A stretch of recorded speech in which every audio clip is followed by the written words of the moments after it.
La verdad es que yo soy laico y no hago homilías. Dicho esto, alguno me podría decir, bueno, si no las haces, si no es lo que te toca, ¿por qué le pusiste este título al video y por qué vas a hablar de las homilías que tú mismo nos acabas de explicar que por tu estilo de vida pues no te toca elaborar? Y es que justamente como no me toca hacerlas, pero sí me toca escucharlas, y en algunos casos, y esto lo digo con respeto y de forma constructiva, también a veces me toca padecerlas, pues realmente me pareció necesario y me pareció interesante que al ser yo un receptor de las homilías, pues eso me puede llevar a dar pues algunas sugerencias que no son cosas que se me vinieron a la cabeza sin nada más. Como abogado me ha tocado ser profesor de una materia que se llama argumentación jurídica. Y por lo tanto, si bien es cierto que al hacer una reflexión sobre las lecturas del día no se parece a lo que uno pronunciaría en una audiencia, en un juicio, sí el hecho de tener familiaridad con la oratoria, pues es que me puede llevar a dar un pequeño aporte. Sé que no es algo en grande, pero creo que resulta interesante que al ser yo un laico, y como yo muchos otros, a los que pues en las misas nos toca escuchar la explicación a través de la figura de la homilía, pues creo que podemos aportar algo. Es tipo lo que sucede en un salón de clases cuando se pide la opinión de los alumnos, cuando califican a los profesores. Ninguno de ellos es profesor, pero reciben el mensaje, sí, del maestro, y por lo tanto, claro que tienen la autoridad de expresar sus ideas y de plantear una retroalimentación, que finalmente este es el objetivo del video: sugerir, plantear, proponer, retroalimentar. Desde luego no está pensado en plan crítica o en plan de dividir, porque yo mismo vivo una espiritualidad que entre sus acentos está el de ofrecer lo que somos, lo que hacemos por el bien de los sacerdotes. Así que, pues por supuesto que valoro mucho su vocación, su aporte, y el hecho de hacer una crítica constructiva de cuestiones técnicas como la homilía, pues de ninguna manera rebaja o reduce pues ese aprecio, ese respeto que por la espiritualidad a la que yo estoy ligado, pues tengo como un acento especial. Pues dicho esto, más que explicar qué es una homilía, ya que no es mi campo, más bien sí, como receptor de la misma, me gustaría decir lo que no es, o también lo que desde mi perspectiva, como alguien que lleva pues 33 años de su vida escuchando homilías varias veces al año, por lo menos los domingos, pues pueda yo aportar como puntos a evitar.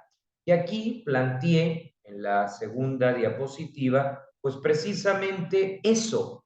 ¿Qué no hacer? O sea, si un sacerdote, un padre me preguntara, oye Carlos, tú que llevas pues prácticamente toda tu vida escuchando las homilías de cada misa, en tu opinión, ¿qué no debería yo de hacer? Esto pues con el objetivo de mejorar.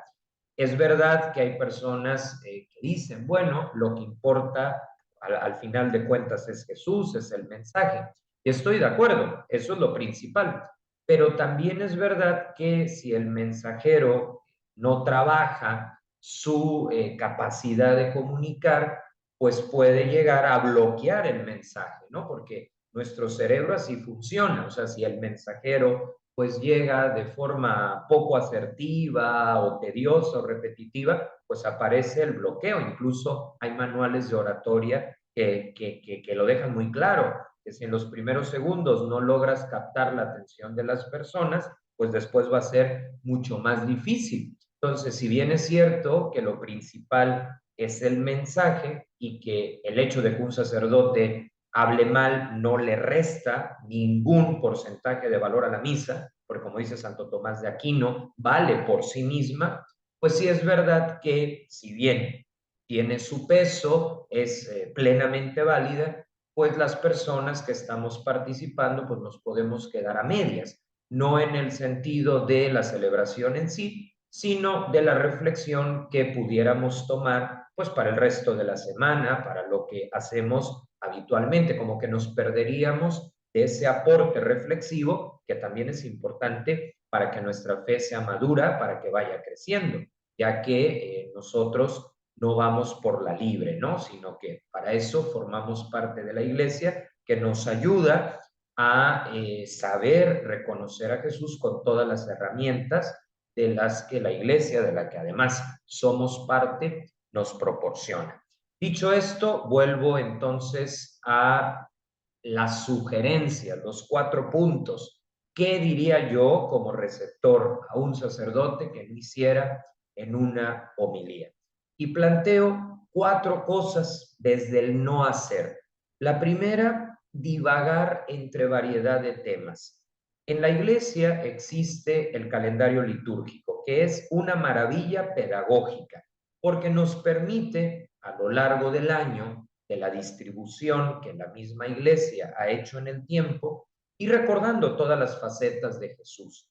Y por eso hay lecturas diarias que abordan esos elementos que forman el todo en la vida de Jesús, tanto en los 30 años de la vida oculta como los últimos 3 que fueron los más intensos. ¿Por qué hablo del calendario? ¿Por qué hablo de las fiestas? ¿Por qué hablo de las fechas señaladas? ¿Por qué hablo de las lecturas de cada día? Porque precisamente como todo esto está bien distribuido en el calendario, en la homilía no hay que intentar en un solo día decir lo que corresponde a un año.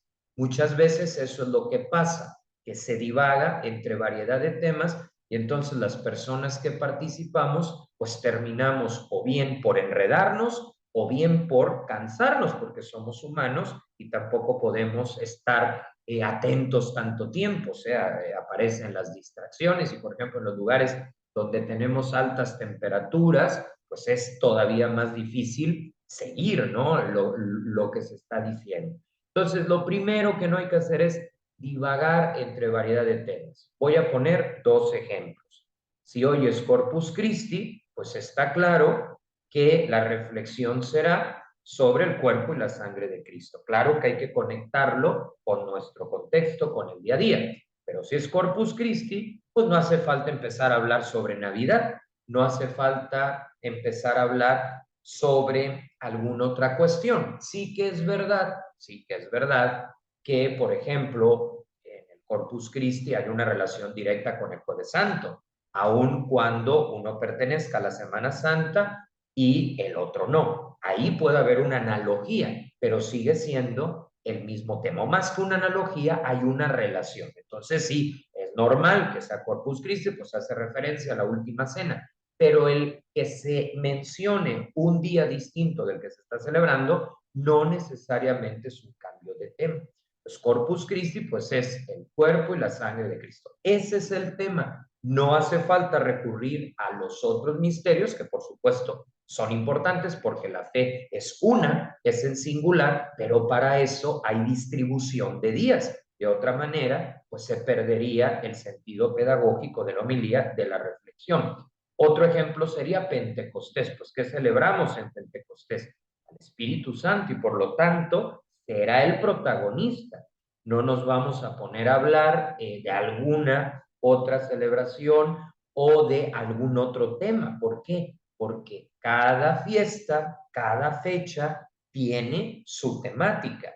Entonces, no se trata de perdernos en un mar de datos, no se trata de tratar de decir lo que corresponde a un año en 15 minutos, porque eso habla de poca planeación, de escasa pedagogía y al final, pues las personas terminamos diciendo, se habló de todo y no se habló de nada. Entonces, simplemente Corpus Christi, tema de Corpus Christi, Pentecostés, tema de Pentecostés. Navidad, tema de Navidad, que para eso hay un calendario, hay una distribución en el tiempo que sirve de orientación y además una orientación que es común a toda la iglesia y que garantiza que aunque estemos en diferentes países, en diferentes horarios, nos mantenemos unidos en lo esencial, que eso es lo que hace que la iglesia sea católica, es lo que hace que sea universal. Entonces, un tema, no 10,000 temas en un solo día, es como lo primero que yo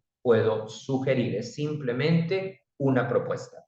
Lo segundo, no hay que repetir lo que ya se leyó.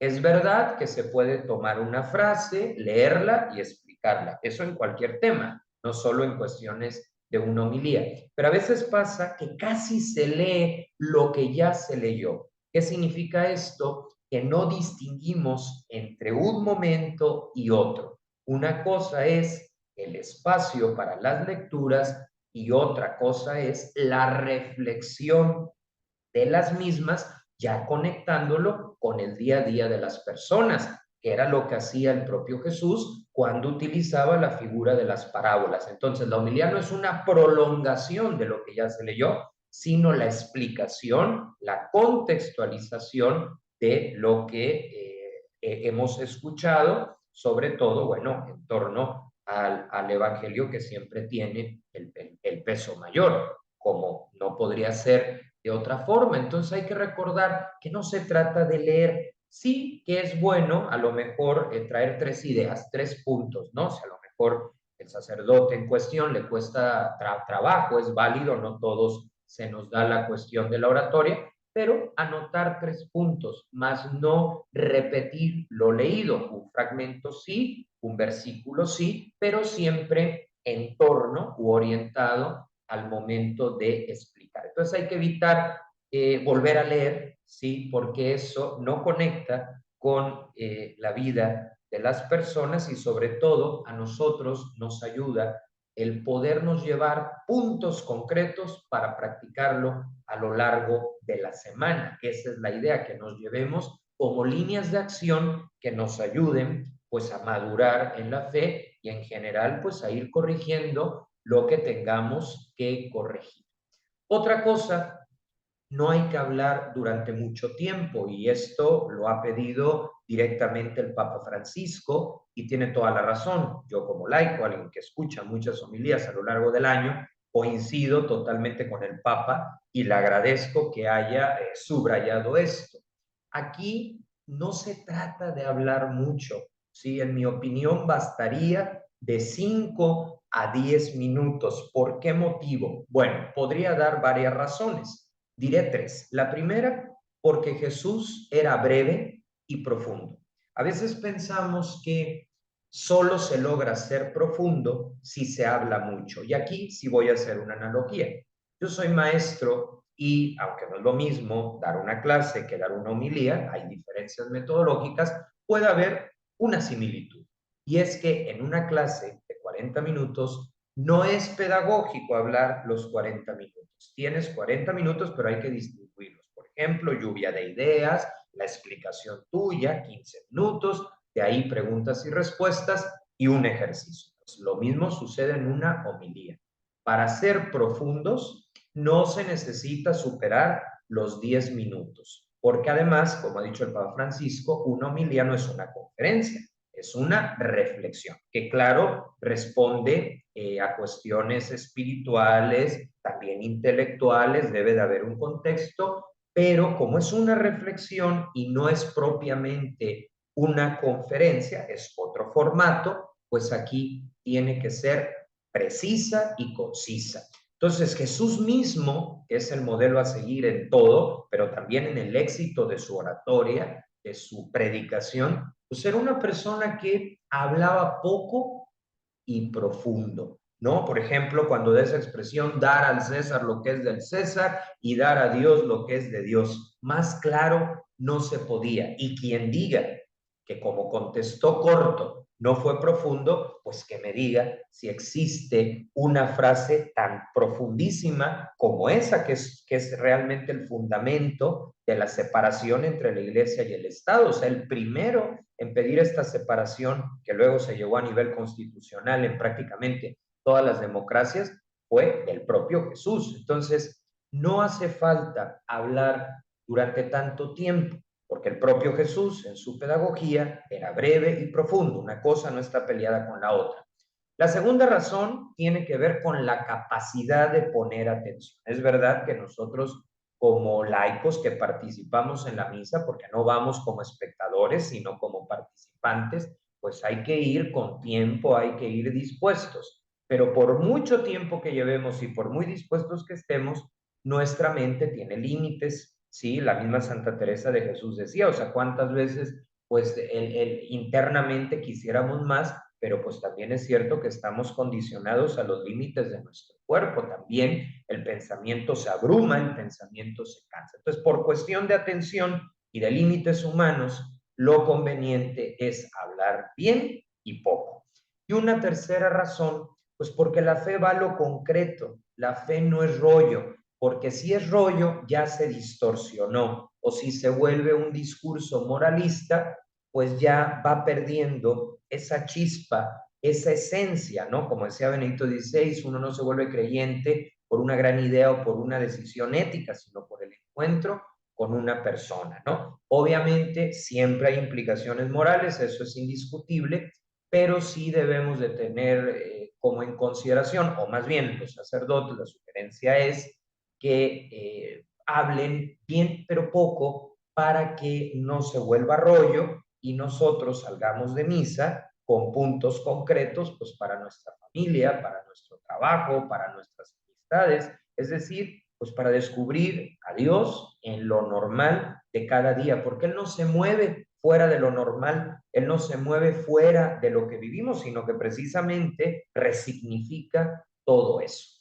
Y otra cosa que hay que evitar o que sugiero eviten es lo de no bajar al contexto. A veces hay homilías donde pues tiene muy buena explicación espiritual, pero ¿dónde está la conexión con 2023? ¿Dónde está la conexión con lo que sucede en las calles, con el ámbito social, con el ámbito cultural, con las preguntas fuertes que se tienen? O sea, si no se conecta con el contexto, no va a servir, al menos no a nivel de comunicación. Obviamente Dios se vale hasta de una mala homilía para hacer grandes cosas, pero bueno, hay que tratar en lo humanamente posible que sea con calidad. Vamos a poner un ejemplo. Si estoy leyendo lo que dice San Juan, de que Dios es amor, no debo nada más decir Dios es amor, sino ponerlo en contexto. Dios es amor. ¿Cómo ubico eso, por ejemplo, en una relación de noviazgo? Y ahí hay contexto, ya lo concretaste, ya es un ejemplo.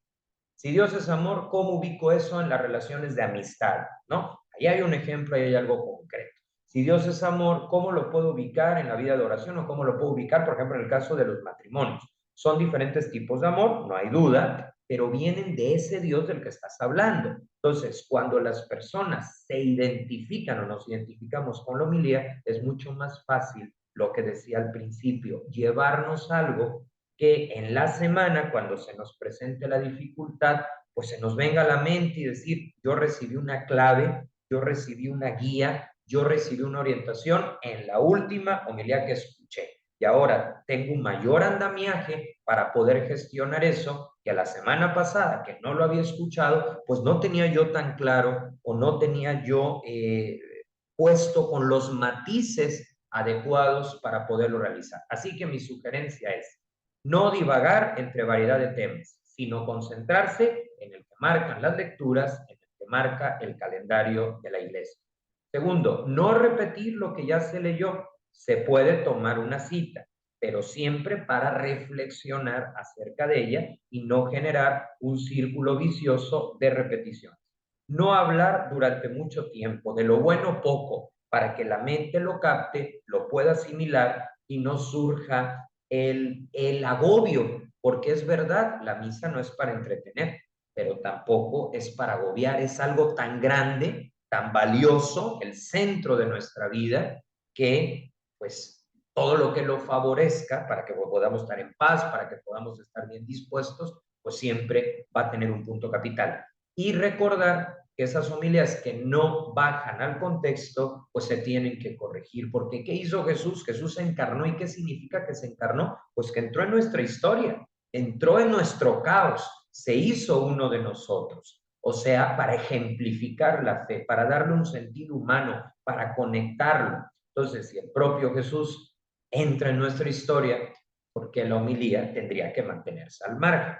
Entonces, pues estos son como las 4 sugerencias, repito, desde un profundo respeto y agradecimiento a los sacerdotes, que yo sé que no es fácil, conozco a varios, sé que pues no es tarea sencilla preparar una homilía cada día, pero precisamente en la teoría de la comunicación hay 2 partes, el emisor, que serían ellos, y el receptor, que somos nosotros. Entonces, si el receptor, en este caso yo, estoy planteando ideas, pues tener la apertura para escucharlas, así como también nosotros laicos debemos tener, eso debe de quedar claro, pues también la apertura de escuchar a los sacerdotes, porque finalmente estamos en la misma barca y uno puede aprender del otro, o sea, una reciprocidad de aprendizaje. Bueno, después de esta crítica constructiva y del qué no hacer, pues viene la propuesta, ¿no? Repito, yo no hago homilías, pero sí doy clases de oratoria, entonces puedo de alguna manera, ¿no?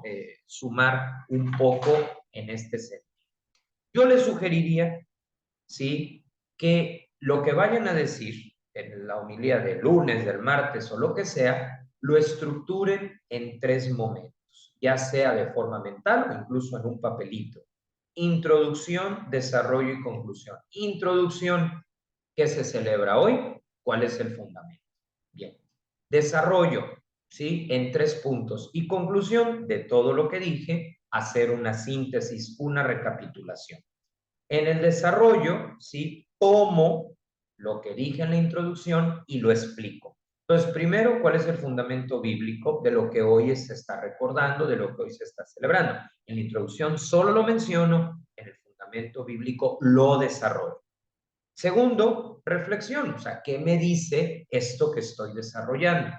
Y tercer elemento de esta segunda parte, que es la central, ¿no? En donde te pones a explicar, en donde desarrollas tu pedagogía, ¿cómo conecto eso con ejemplos del día a día? Para que las personas nos podamos identificar y cuando te identificas pones atención. Y cuando te identificas, se te ilumina la cabeza y empiezas a pensar. Cuando te identificas, te llevas algo para el otro día o para el resto de la semana. Obviamente, sí, pues lo tiene que hacer en un ambiente de oración, porque si no, esto no sirve, no es mera técnica, no es mera forma, sino que tiene que haber un fondo. Entonces, mi sugerencia es leer las lecturas, hacerlo desde la oración, posteriormente estructurar en introducción, desarrollo y conclusión, y dentro del desarrollo plantear 3 puntos nada más, y esos 3 puntos sirven de guía para no llegar a pausas innecesarias o a repeticiones cuando no se tiene claro lo que sigue después. Entonces, ¿qué tendría que incluir el desarrollo? Fundamento bíblico, pues estamos hablando de la palabra de Dios, no de una ocurrencia. Segundo, ¿qué me dice esa parte de la palabra de Dios que hoy corresponde, que sería la reflexión? Y dentro del desarrollo llegar al último punto, que es poner ejemplos donde las personas se lleven algo significativo. ¿Por qué luego la gente se duerme? Porque no hay algo significativo. A veces nos perdemos en la inmensidad de temas y hay que recordar que lo concreto es el primer paso para podernos tomar en serio la fe. Así que bueno, ojalá que este video pues sirva, ¿no? Para futuros sacerdotes o para los que ya están en activo, pues que también de alguna manera nos escuchen a nosotros, que a su vez los escuchamos a ustedes y vayamos mejorando mutuamente, vayámonos como entendiendo que ese es el sentido de la iglesia y ese es el sentido también del Concilio Vaticano II. No es que nosotros laicos nos pongamos a hacer homilías, no. Yo siempre he dicho que no estamos para sustituir al sacerdote, sino más bien para ayudarnos mutuamente. Y parte de esta forma de ayuda, pues es que también nosotros podamos hacer sugerencias técnicas que ayuden a que finalmente una homilía acerque a las personas a la fe o nos confirme también en la fe. Yo, y con eso cierro, en alguna ocasión escribí un artículo que decía más o menos, llevaba por título El poder de una homilía.